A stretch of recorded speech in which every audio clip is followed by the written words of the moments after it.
We have, 500, 600,000 buyers at this point in time. And I kid you not, this is not an exaggeration. We've had deals where over 1,000 SIMs have been issued because we use a lot of technology and a lot of internal resources and a lot of things that have been developed from a proprietary standpoint to make sure that we're matching the right buyers and the right sellers and going to market with a very comprehensive strategy.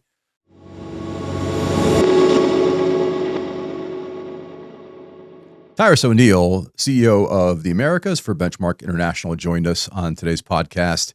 We started with his background. He grew up in Philadelphia and made his way here to Tampa for school and stayed. He's been here roughly 25 years with about a 7-year detour in Nashville. We sent him up there to really greenfield a new office, and he turned it into one of the best offices in our business.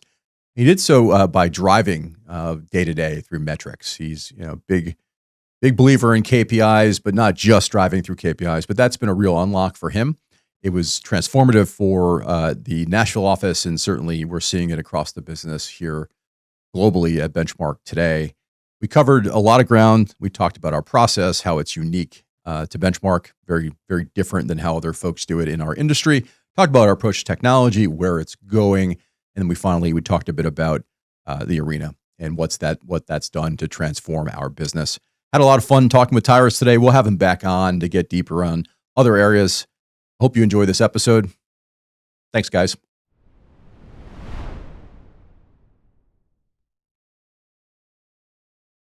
Welcome to Closing Remarks. I am your host, Dara Shareef. We have here today someone who is as busy as anybody I know, and excited that we could align our calendars mostly on his side to get him in here for a few minutes. Tyrus O'Neill, our CEO. Thank you for having me. First, I'd like to say, love what you've done with the place. The room looks great. Love being here, and I appreciate having me on here. It has been a very busy year, very busy month, week, day, but love sitting down and talking with you, and I've loved the podcast so far. So Closing Remarks has been remarkable, and glad to be a part of it. Yeah, the aesthetic is all me, right? So it's the black matches the black of my soul. So really, no, this has been a great joy to. Who would have thought 6 weeks ago this was a storage room? So. It was a storage room. I know we tacked some lovely carpet on the wall, but actually this is an incredible facility that our team has put together. We've got all the technology in the world, and we have a JV host, but we're working on it. As you mentioned, Philadelphia is where I was born and raised, and I still have a lot of family up there and absolutely love it. It gets harder and harder every single year with calendars and vacations and everything else to spend time up there, but still have a special place in my heart. While I love Philadelphia, Tampa, Florida is definitely home at this point. We've been down here for about 25, 26 years. Once you get down here, it's hard to not fall in love with the beaches, the people, the economic development, where the city has gone and where it can continue to go forward. But bringing it back to Benchmark, I would assume a lot of people who are watching the podcast are familiar with Benchmark, but just talking about Benchmark a little bit, Benchmark is a sell-side mergers and acquisitions firm, and we have 15 offices across the globe with about 500 employees specializing in mergers and acquisition services. And we're primarily specializing in privately held clients across the mid-market who are looking for some sort of exit or sell-side strategy. Now, when I first started with Benchmark about 13 years ago, so I think I have about a year and a half, 2 years on you. Yeah. So when I first started with Benchmark about 13 years ago, it was just a very different organization at that point in time. The roles were different. The process was different. The technology was different. I showed up 11 and a half years ago. I left a job in the Northeast, and I was sitting in a corner office, and I came down here and I was in a cubicle because that's where we were at that point. And I'm proud of that. I mean, I think if you see where we were 11 and a half years ago and where we've come, there are some folks who are in this room, and you're certainly principal among those folks who've really driven a lot of that growth. So let's talk about that ascent, like where we were then versus where we are now. Yeah. Well, absolutely. And I'll start with my path first, and we can go back to Benchmark and just how it's evolved and how it's become, the organization that it is today. When I first got to Benchmark, again, the company, the positions, the departments were all different than what they look like today. I came in and had a book of business. We had people who were helping us with the sim writing and the financials and maybe more of the traditional iBanking model.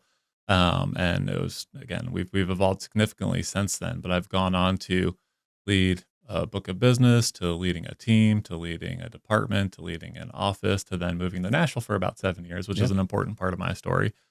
So starting Nashville from 0 employees and growing that up to the profit center that is today and leading that P&L was an amazing opportunity, an amazing journey. But after those 7 years, I did eventually come back and rejoin Tampa as the CEO of the Americas, and it's been a wild ride and amazing journey. And I would say the perspective of having led hundreds, if not thousands of deals, but then also having the opportunity to see operationally how the business is growing and what we're doing and how we're taking it forward from a strategic direction has been a culmination of a great career, a great journey. And hopefully I'm just getting started. Yeah. There's a lot of runway still ahead of us, but it's been a spectacular journey and excited to continue it. So I want to really lean into this. You left a nice Yep. career here at Benchmark in Tampa. You were ascending, and you had the opportunity to go start. I mean, when I mean start, I mean really start from the ground up the Nashville office. That this is sort of corporate venture. Yep. I mean, you had to go find space. You had to go find a team. You had to go build a book. I mean, it was what an incredible opportunity for a pretty young guy at that point. Just walk us through that thought process. What was your rubric to decide? I'm ready to go. Let's do this. To convince your partner to come with you. All of that. Why don't you walk us through that whole process? Absolutely, I would love to. The Nashville journey was an amazing opportunity, and I would like to go back a little bit before even Nashville, because Nashville was not the first office we expanded to. We had one of our partners, Kendall Stafford, who was an amazing part of the Benchmark journey and somebody who I worked with closely and still hold in high regard, raised her hand first or was opening up our office in Austin, Texas. Yeah. And one of the things I appreciate about Benchmark and holds true to this day is, we continue to learn, we evolve, we R&D, we're, big enough that we have resources to grow, expand, and scale, but we're also small enough to be able to do some R&D, to try things, to not be afraid to fail, and to be able to push the envelope and see what works and doesn't, and constantly alter strategy as we go. Yeah. So a couple years before I went to Nashville, we had Kendall go out to Austin, and we learned a lot from that experiment, that opportunity, and setting up our first expansion in the U.S., which was Austin, Texas. So Nashville was an exciting journey, and I was starting it truly from the ground floor up. In fact, it was the day after our holiday party here in Tampa. I was literally loading up a U-Haul. Not sure I should admit this, but I think I was borrowing some desks and some computers from the Tampa office. So I had at least some infrastructure going up to Nashville. The VIG is running on that. The juice is still running on that. So. But we borrowed as much as equipment as we possibly could and went up to Nashville and truly treated it like a startup. But when you ask about the rubric and moving, my partner and figuring out Nashville as an area, Nashville was a no-brainer. We scoured the country. We thought about our client. We thought about our client profile. We thought about, the business that we do and where we would be successful and where it made sense from an expansion standpoint. And Nashville absolutely checked all the boxes. And while we have the 5 offices here in the U.S., I want people to realize those offices cover a pretty wide geographic territory. They do. When we first opened up Nashville, we were covering, I believe, about 7 or 8 different states and have expanded it since there. But the rubric for going to Nashville was, one, great city, a lot of fun. Let's not kid ourselves. No doubt. Love the live music, love the nightlife. We still have our house up there in Nashville and love getting back whenever we can. But our client profile is just perfect in that area. It's those sneaky businesses that sometimes you drive by and you never know that they're actually there, but they're just pumping out EBITDA after EBITDA every single year. Good, just good, unassuming businesses that are ripe for our type of services, that are at an inflection point with whether it's some sort of exit strategy or some sort of need for growth capital to help accelerate growth, throughout the Southeast and the Midwest, just really fit our client profile really, really well, and was something that I believe was underserved and needed the assistance of Benchmark, because one of our philosophies from the very beginning was, again, helping business owners get capital and access to markets they might not otherwise have access to. And, the businesses in Louisville and Lexington and Birmingham, the businesses throughout Ohio and Minneapolis, again, just really align well with what we were looking to accomplish and what our mission is as an organization. And on the personal side, my wife's family is from Louisville, and she went to school in Lexington, and we've traveled a lot throughout the Southeast. And I think we might have had some conversations if I was trying to drag her to South Dakota. No offense to anyone from South Dakota, but it was when it was a matter of, hey, we're going to be relocating from Tampa. Nashville just checked a lot of the boxes. The only box I haven't mentioned yet is hiring standpoint. Yeah. So a lot of amazing universities in and around Nashville with great talent.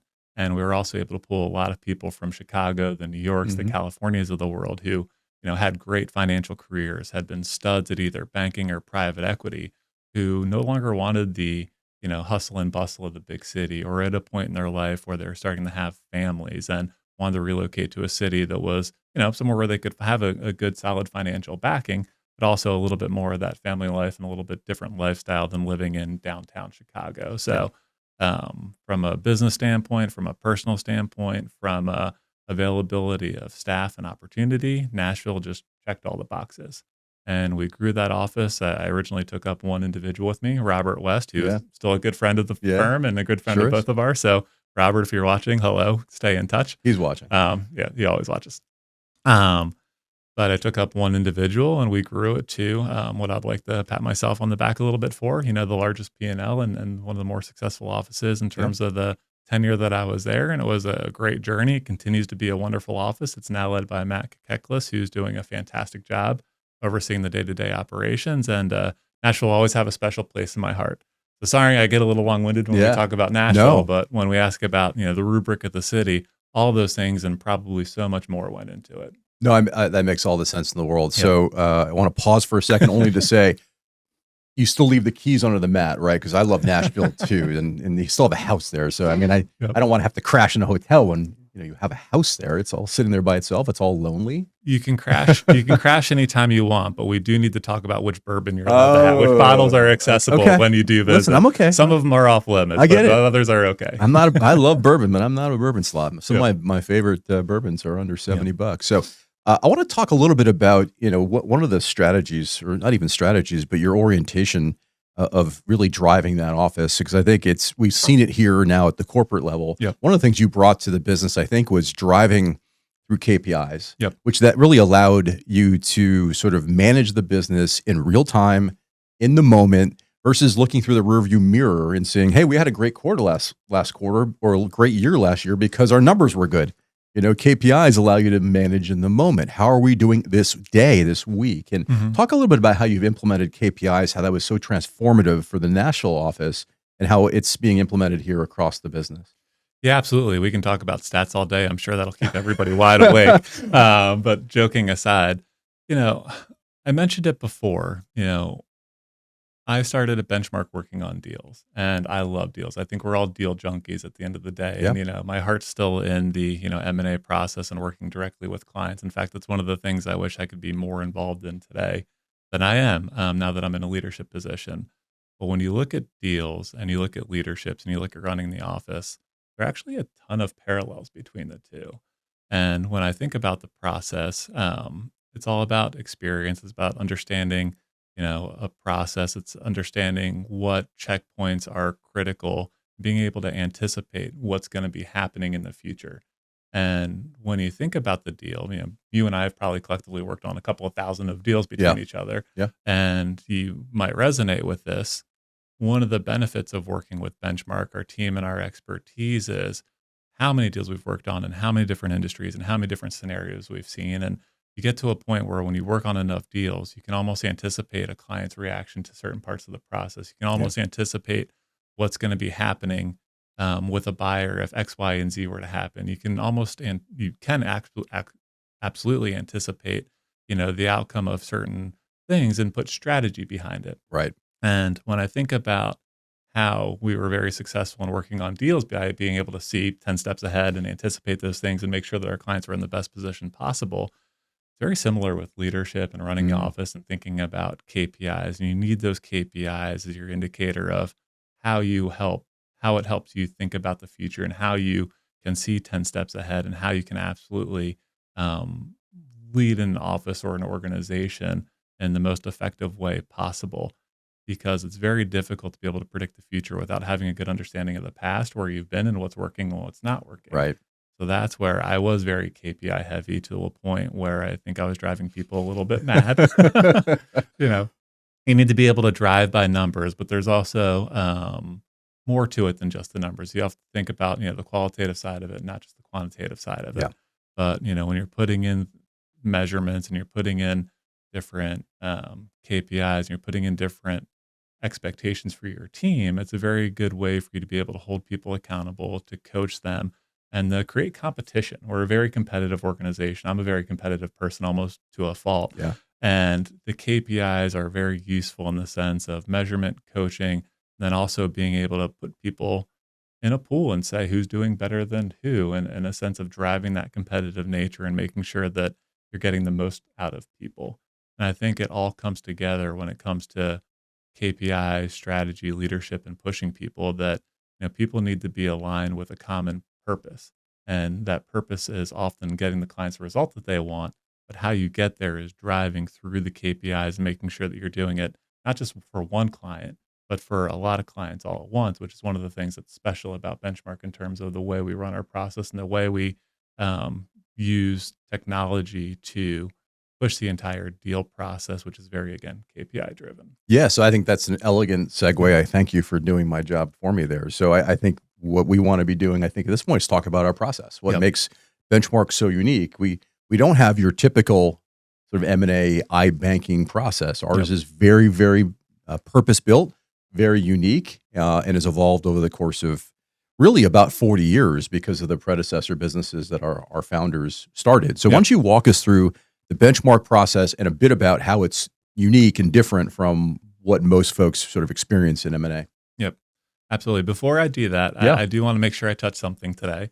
We talked about Rob West, we talked about some of the beginnings of Benchmark, and you talked about, our founders. And I do want to, take time to thank Stephen and Greg, who are founders, Stephen Kring and Greg Jackson, who were mentors to me and founders of the business. And, we're the architects of a lot of what Benchmark is today in the process. And, I'm picking up the torch and moving it forward. They're still very much involved in the business, but from a day-to-day operational standpoint, again, it's good to be leading from the front and be very present, but we can't talk about process and operations without speaking of them, because truly we wouldn't be here today without their involvement and their, input. No doubt. So absolutely just want to start there.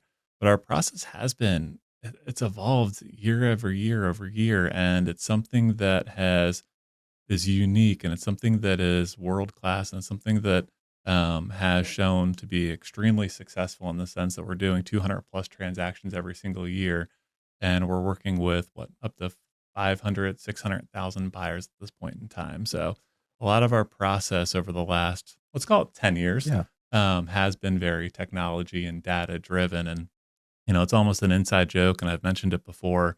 Sometimes I feel like we're a data company that happens to do M&A as a byproduct. And, Benchmark's engine, or the beast of the machine that we've built today, and the data that we've collected, we could do any professional services, opportunity out there that we wanted to, and we'd be successful in it. We just happen to be doing mergers and acquisitions because that's where we were, founded from, and that's what we, specialize in. When we talk about process, it is good to go back to the early days of Benchmark. When I was speaking earlier, it was, we came in, we had books of businesses, we had somebody who was helping us with the sim writing, maybe the financials, but it was really up to the individuals to take things from cradle to grave and be successful, which is a, different business model than what we're in today. And over time, we've evolved into large teams, and we've evolved into being very tech forward and data forward and very information technology forward. And where things really start separating, and where things get really interesting is with our origination engine, or how we go to market, or how we get, clients through the door to begin with. And, it's another thing that we sometimes joke about internally here, but if you'd have asked me 5 years ago if technology and software development would be the second largest expense on our P&L, I would have thought you'd been crazy. Yeah. But here we are investing, millions and millions of dollars every year into new technology to make sure that we're staying at the forefront of what we're doing. And that all started with our origination engine and how we go to market and how we find our clients to begin with. And, a lot of people ask us that, and it's one of the questions we get time and time again of, how do you guys actually, work with the clients that you're working with? And in a very high level manner, We have a lot of different routes to market, and it's all very much technology based. So we're out there constantly acquiring data with manpower and, just making sure that we have people who are present in the market, making sure that we're speaking to people across all industries and fact finding and getting as much knowledge and data as we possibly can get. All that knowledge and data is going into a database that has been compounding exponentially throughout the Mm. years. And keep in mind, we have 500 employees across the globe who are doing this daily and constantly putting that information into the system. So both on our origination side and then actually when we're building our buyer list and working on the transaction side, which I'll touch upon a little bit Mm. later, again, it just exponentially grows every single year and every single client and every single opportunity that we get. Starting with the beginning of how we get our clients, again, we have hundreds of people who are out there speaking to business owners, CEOs, private equity firms, venture capital firms, collecting data and information and sharing that available. People love speaking to us and just having conversations with Benchmark because we have more access to data in the privately held markets than I think virtually anybody else in the world does. Yeah, I think you're right. Just given our manpower, our reach, and everything else. So it's not hard for us to start those conversations because we have something that is very unique to us that is highly valuable and highly sought after, and that is information and transparency in a very opaque market. So we have a lot of conversations with clients, but we're constantly investing in technology to synthesize that data, to scrub it, to sequence it, to make sure that it's being done the right way. We've invested a lot in inbound efforts as well. It's no secret that people use SEO and PPC, but that world's evolving a good bit. Yeah. How searches are being done with, ChatGPT and AI and people moving away from Google in a sense. And, now we're looking at investing in AEO and GEO and doing things that, again, if you would have asked me 5 years ago, I would have thought you were crazy. But again, we're always trying to stay ahead of the curve and Yeah. thinking about how we go about and making sure that we're identifying the right clients who are appropriate for our services where we can set them up for success and be successful ourselves. Um, but once we get, clients, once we begin the conversations with clients, again, it's a matter of education. It's a matter of what's going on in the markets. It's a matter of, what our strategy would be and what's going on in their industry. And again, it all goes back to our ability to get information in this market that other people just don't have access to and the ability to give them a good understanding of what the path looks like in terms of what either some sort of exit would be or some sort of growth strategy for going out there and getting capital and working with potentially a strategic buyer or a private equity firm. Um, the interesting thing about what we do, and again, we can probably spend time on this or we can spend time wherever we want to, but we spend a lot less time educating clients on buyers at this point than we ever have before. The private equity firms and the private equity market have evolved significantly over the last 10, 15 years where, before we might have to spend a couple of hours or days educating people on what this market is and how it's done. Now it's, yeah, I get a private equity guy calling me every other day. Yeah, that's right. So our process around, getting data, synthesizing that data, cleansing it, getting the market, making sure we're matching the appropriate data and information and, educating clients and giving them, a good sense of what it's going to what's going to happen once they go to market is very critical to our process up front. And then once we do have a client, again, it's about running them through the proper process. It's about getting their financials, scrubbing the financials, to going through the pro formas, looking at the tax returns, understanding how a buyer or a private equity firm would look at things. Again, thinking about 10 steps ahead. What objections are we going to have from Mhm. buyers? Yep. How can we position things this way versus that way to make sure that we're setting ourselves up for strong negotiations, whether it's an LOI or a purchase agreement, having a true strategy behind those things. So again, we're going to be scrubbing the financials, and then we have our go-to-market strategy, which again, from a database standpoint and an information collecting standpoint, we have 500, 600,000 buyers at this point in time, and I kid you not, this is not an exaggeration. We've had deals where over 1,000 SIMs have been issued because we use a lot of technology and a lot of internal resources and a lot of things that have been developed from a proprietary standpoint to make sure that we're matching the right buyers and the right sellers and going to market with a very comprehensive strategy. And that is bespoke to every client. So we're not just going to be going back to the same buyers every single time. We're also not going to be using the same database every single time. Right. Every single client we get, we're going to be doing more research on, and we're going to be leveraging information we already have because we'd be crazy not to. There's always going to be new opportunities to find potential acquisition targets or opportunities to find, people who would be appropriate for this process versus that process. And that's why we've grown over the years to such a large database. And there's power in that. So having 600,000 potential acquirers, there's power in that. And that's going to give you a good comprehensive view of the market. And that is something that I do take pride on is, at the end of the day, our goal is to give our clients a good comprehensive view of the market, who's out there and what interest is in their business and who they might be able to work with, both from a deal standpoint, but from a opportunity standpoint. Our clients, it's their livelihoods, it's their baby, it's their legacy. We want to make sure that if they're going to be working with somebody for the next 1, 2, 3, 5 years, or even longer, that it's somebody that they have a relationship with. It's somebody that has shared culture, shared values. It's somebody who they trust their legacy with. They're going to be potentially handing over a business and employees who are very loyal to them throughout their entire career, to somebody else. And it's critical that you find the right cultural fit on top of just having the right deal. So again, we could go round and about in terms of process and M&A all day in a very comprehensive standpoint. Yeah, those are some of the things that are very interesting and bespoke about how our process has evolved over the years from, hey, here's a book of business, go find some buyers, to being very tech driven, being very data driven, and very team and process driven to make sure that we're giving a very comprehensive view of the market to our clients and getting ultimately the best results for them at the end of the day. Yeah, so we've talked a bit about technology and Yeah. and how we've leveraged it over the course of time, and that's evolving, right? So AI has become Yep. the term of the day, and we're seeing a lot of folks in our market leaning into AI and really slashing headcount, Yep. especially at the bottom. And I've had conversations with other folks who are in leadership roles in M&A, and the concern I think is, at least for me, is how do you manufacture that next generation of Tyrus O'Neills when you haven't given them that sort of opportunity to learn, to actually really bang your head against the screen doing all that modeling work and all the things that you do as a young person Yep. in this industry.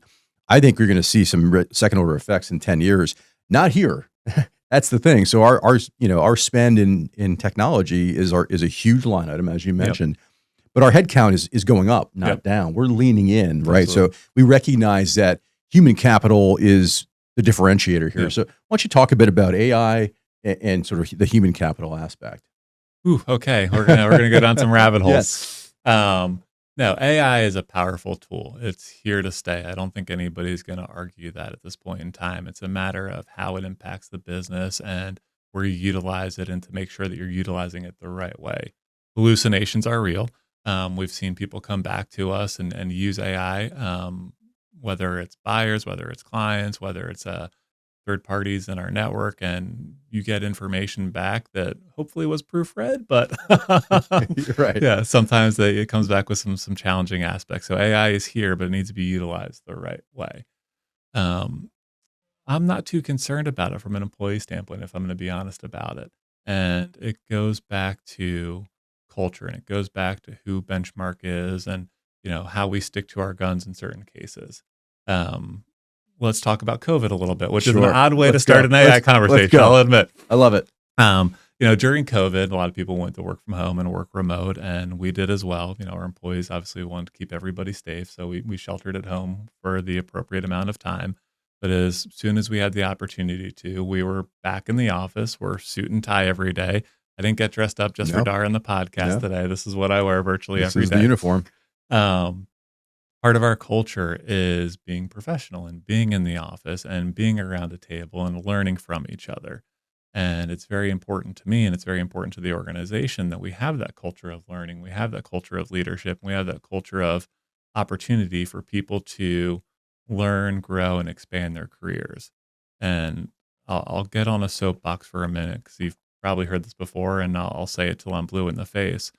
But I don't believe there is a better place in the world to work than Benchmark International when it comes to learning about entrepreneurship, when it comes to learning about finance, sales, accounting, M&A, relationship building, communication, emotional intelligence.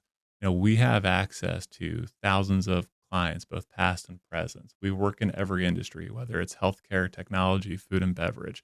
We work with extremely intelligent people who are business owners and founders who have grown multi-million dollar organizations.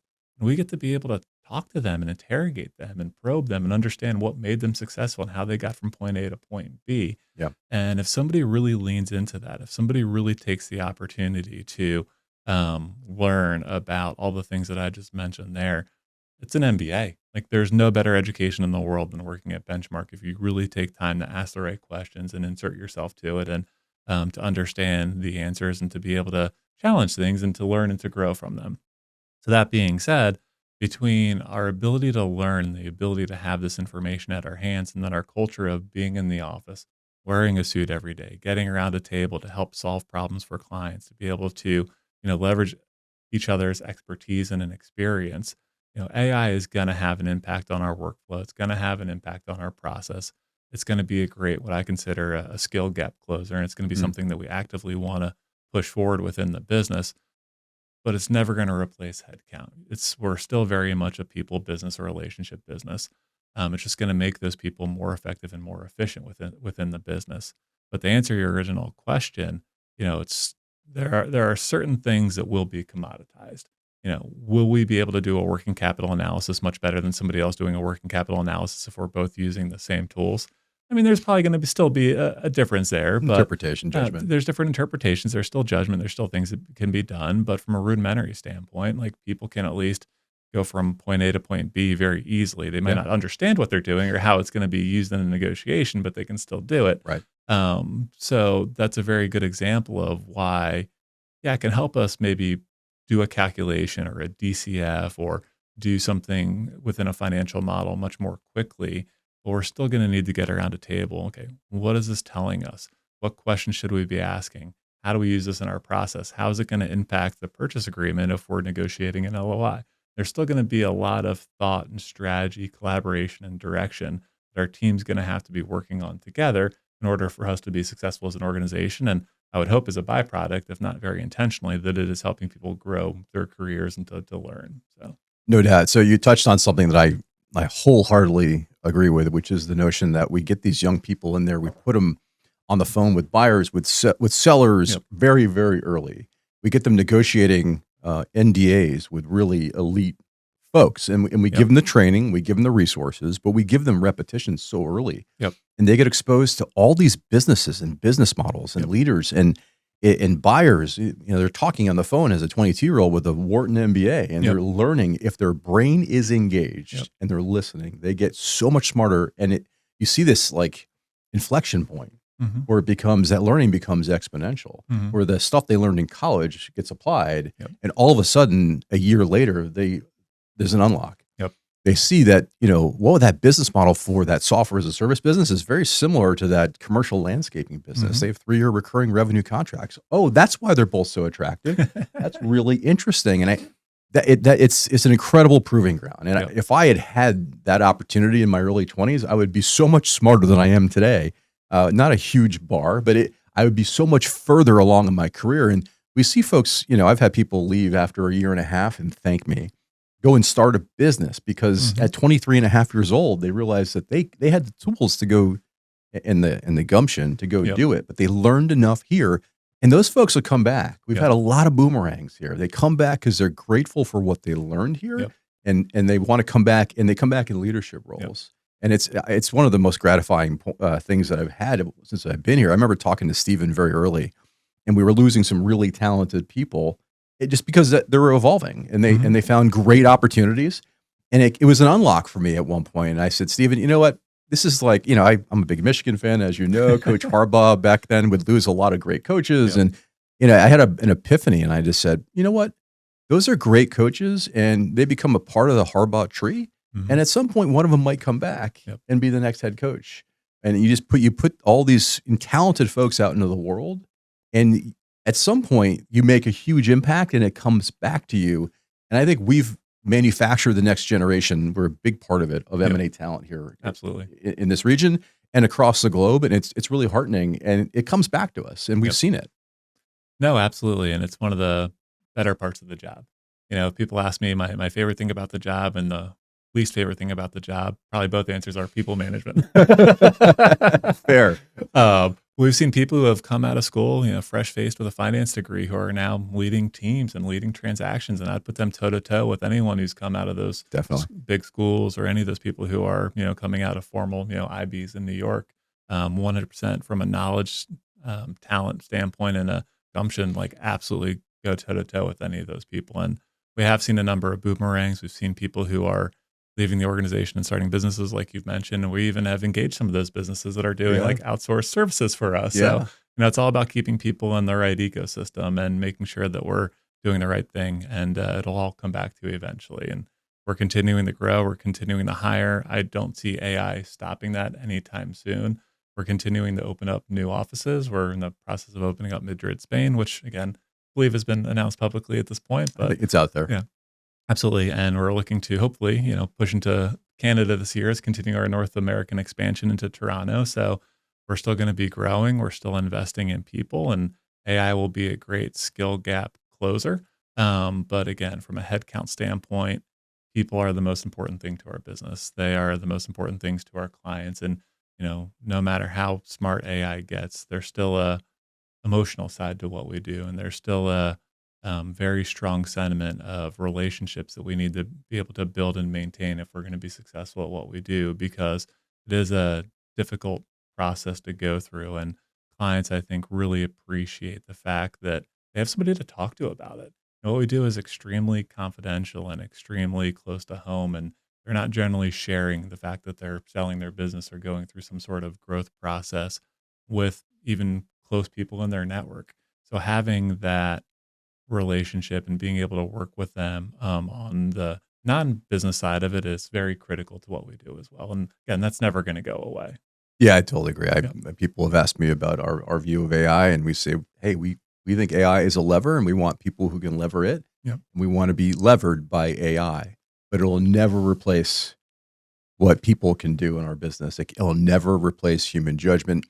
I think AI is great at sort of scanning the broad swath of the internet and distilling it down and bringing you back, some good patterns and some information that you can easily consume. Mm-hmm. It doesn't ask the right questions yet.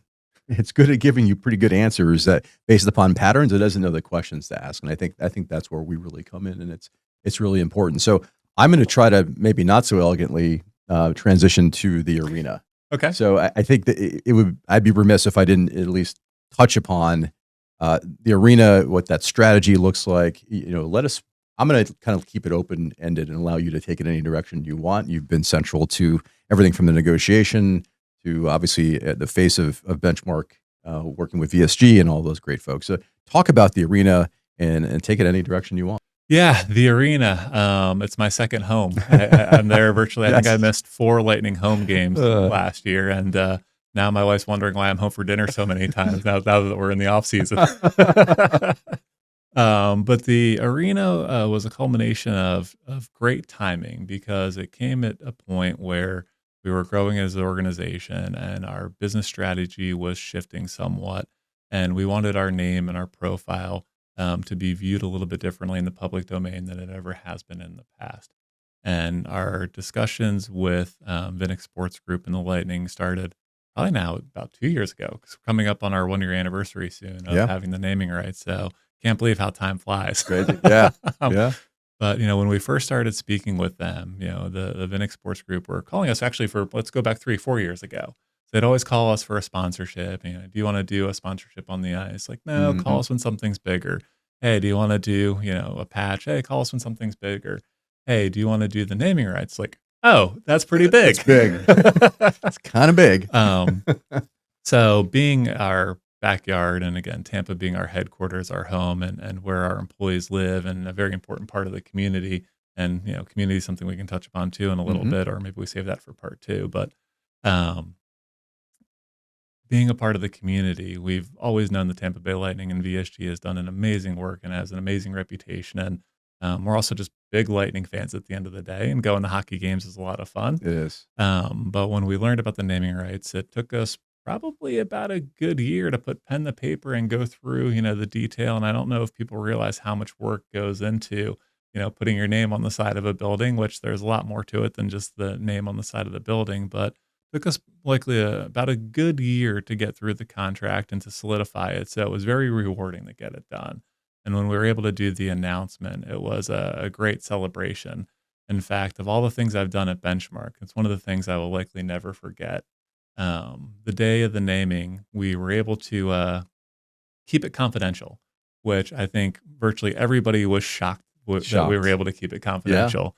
For whatever reason, people always want to guess about who's going to be the naming rights sponsor, who's going to be doing this, and people try to like investigate these things to the point where they're pulling like public records and permits, trying to understand like who's going to have the naming rights.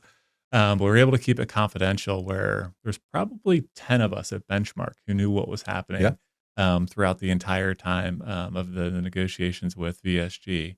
But again, going back to the thing I'll never forget is, we signed the contract, we have the announcement, we're up there, we do the press conference. The mayor's up there, Steve Griggs is up there, Doug and Mark, the owners of Blue Owl Capital, Hmm. are up there. We all give our speeches. I do my press day. And then the last part is we bus in every one of our employees and every one of the VSG employees to the arena. It's got our branding absolutely everywhere. It's on the big screen. It's on the ribbon. It's on the IPTV, which now I know all these terms, by Yeah, exactly. the Like, of way. course you do. So we have our branding everywhere. And we basically got 2 buses to our office and said, everybody get on board. We can't tell you where you're going, but we're going to have an announcement. And Sign this waiver. so people are walking through the tunnel. Now this Benchmark International branding is everywhere and the announcement's gone live and everyone's phones are just going insane and blowing up. And we're sitting up there in one of the suites watching people come in and like the sheer shock and Yeah. awe of everybody walking through the tunnel and then like high-fiving Yeah. people as we were leaving. It's one of the more rewarding things that I've ever done and one of the just coolest days. Yeah, Like it was just a incredible. lot of fun. Incredible day. But the naming rights was a lot of work to get there. The announcement was a lot of fun. I think everyone in the company was absolutely overjoyed that we were going to be aligned with the Lightning. But as much fun as hockey is, it has to make sense for the business. Hmm. And it has to make sense for our ongoing strategy. And it did align or does align with what we are planning to do. And when I say we wanted our name and our profile to be out there in the public domain in a different way, let me explain that a little bit. Yeah. So historically, mergers and acquisitions, especially the sell side, very highly confidential. Clients are rightfully concerned that if somebody finds out that they're selling their business, they're going to eventually have vendors asking questions. Their employees might ask questions. Their customers might ask questions. I've never actually seen in all the thousands of deals that I've done somebody knowing about a sell side process damaging their business, but it is absolutely a concern and something we take seriously. And its confidentiality is the heart of what we do. So much so, we sometimes get likened to divorce attorneys. People don't want to be seen in public with us. Yeah. I've had clients literally come up to me at networking events, come up, hug me real fast, and then run away and be like, Tyrus, I just wanted to say hi, but I got to go. I don't want people to know I'm selling my business. Like literally run Right. away from me. And I'm like, Yeah. oh, that was strange. That was weird. So we've always kept our name purposely discreet. We've always been under the profile. We wanted to make sure that, discretion was first and foremost when we're working with our clients to give them that sense of comfort and that sense of knowing how important confidentiality was to us. But our strategy has shifted. All those things are still true when it comes to M&A, and all those things are still very important to us. And we're Yeah. still going to maintain that anonymity and the confidentiality for our clients. But when we sat back as a business and looked at what we've created and we've looked at our business development engine, and we spoke about it before, where we could be doing any professional service in the world because we have an engine that's getting in front of thousands and thousands of CEOs and business owners and entrepreneurs every single year. Right now, we're getting in front of tens of thousands of these people, and we're primarily just educating them on M&A, the markets, buyers, the industry, what's going on, and what to expect in the coming months with all the different economic indicators, geopolitical risk, and help them understand what makes sense from them in the life cycle of their business and the timing and whether or not they're considering a process now or in the future. So we're in front of tens or thousands of people, and we're educating a lot of people, and we provide one service, which is sell-side M&A. We'd be crazy not to start thinking about other services that we could drop in that are ancillary to that. Hmm. We have so many people that we say no to. I've Yeah. had people come up to me and say, Tyrus, it's a 15 million EBITDA business out of Louisiana. Come up to me and say, I'm about 3 years away. Love you guys. You've helped me. You've educated me. I want to work with you. Can I put you on a retainer to help my business get ready to exit so that by the time I get there, that I'm in the perfect position to do it? Unfortunately, our answer right now is no. Yeah. We have people who come to us and say, Tyrus, love you guys. I have somebody who I'm working with. Can you help me with the quality of earnings and get through a certain part of the process, almost from like a transaction advisory services? And it's like, no, unfortunately, if we're not doing the full engagement from, start to finish of helping you exit, it's not appropriate for us the way our services are designed. It is very important to us that if we're going to take on a client, that our services are designed to ultimately get them the right results. Yep. You don't want to say we're going to do this and then deliver something else, because that's not good for us. It's not good for the clients. So we're very particular about not taking on things that aren't in our channel or our swim lane that we've absolutely perfected and can nail down. So we're going to start exploring those things. We have a thesis to start expanding our services to include, maybe it's a consulting, maybe it is transaction advisory services, maybe it's something on the back end of integration that we do not help with, but we've been asked dozens and dozens of times Yeah. to assist with. So knowing that in the future we would start to expand our services, it would be crazy not to be out there in the public in a bigger, better way than what we were before. So aligning with the Tampa Bay Lightning, Vinix Sports Group, and putting our name on the building, um, absolutely align with that strategy, and we're going to run that in parallel. It is a big bet. I don't think I know there's never been a mergers and acquisitions firm that's privately held that have ever done, a major arena contract the way that we have, but it makes all the sense in the world. And it's one of those things that if we believe in it, we understand it, we're going to push it forward and see how it goes. So, Well, I think it's been pretty successful thus far for sure. Now, what I love to hear from you, because I've had similar yep, experiences where clients have asked me to, or even prospective clients, can you help with this? And I think what it tells you is that they respect our judgment, yep, not just our savvy related to M&A, but our overall business judgment. A lot of us got here with some other things behind yep, us, not just pure play M&A. We're not just all manufactured here at Benchmark. We've done a lot of things before we got here, and we can, our judgment is well respected by those in the business community. So there are incredible opportunities yep. for us to lean in other ways. And it's a natural evolution. There's two ways to grow. You can plant more flags and expand geographically, or you could start expanding products and services. We've grown throughout the U.S. and we're happy with the number of offices we have in the U.S. with the 5 that we have. Going to continue to expand up to Canada potentially as we expand North America. Um, our European and African office is growing rapidly. We've opened up Switzerland. We've opened up Spain. We're going to continue looking to push forward and open up different markets.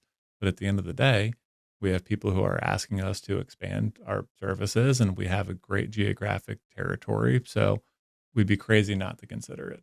Absolutely, absolutely. So, we've hit that point in the season where we're not in hockey season. Yep. I guess we are. The Stanley Cup Finals are happening. An Yep. incredible game last night. That was an overtime result, but we are out of it at the moment. So we've got a few months here to regroup. What are some of your priorities? You don't have to let us behind the curtain and unveil anything that's confidential, but what are your priorities for the rest of the year as we sort of wrap up this first edition of the pod? I think we'll probably have you back on for subsequent visits, because there's a lot of rich content here to get into. So what are your priorities for the rest of the year? Absolutely. It's a good question, and it's the ongoing challenge. And I would say there's no such thing as an off season.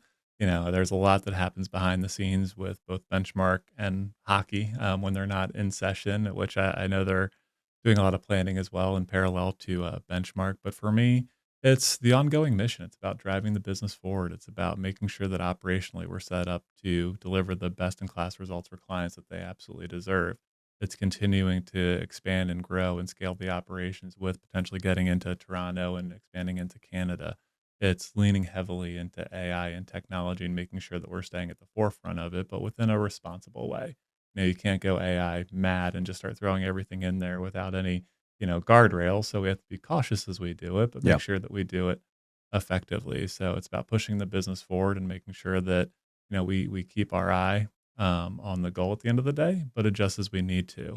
Speaking of the Lightning, there's a lot of sports parallels that we use now. And I would say moving forward, this year is just like any other year. You have a game plan, you have a playbook, you know what you're going to do when you go in and execute, but you need to be able to adjust and make adjustments depending on what happens in the middle of the game. And that's where we're at right now. So we had a thesis for what we wanted to accomplish throughout the entire calendar year.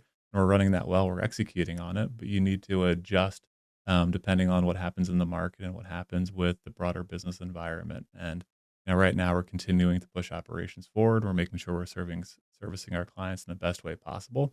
Making sure that at the end of the day we're getting our job done and getting the clients our life changing results that they deserve. But pushing the organization forward and then leaning heavy into technology, I would say, are the top priorities. Great. Well, I can't wait to see what you're able to do the rest of this year. We're excited. I know the board members are excited to see you thrive, continue to thrive, and drive this business to new levels, new heights. So I want to appreciate Tyrus's time here. I know he's very busy, so we're going to cede back whatever time we had allotted so you can go back there and run the business. Yeah. So thank you for coming on, and we'll see you again hopefully soon. Appreciate it. It was a lot of fun. Let's do it again. And remember, in business and in life, the best outcomes aren't found. They're built.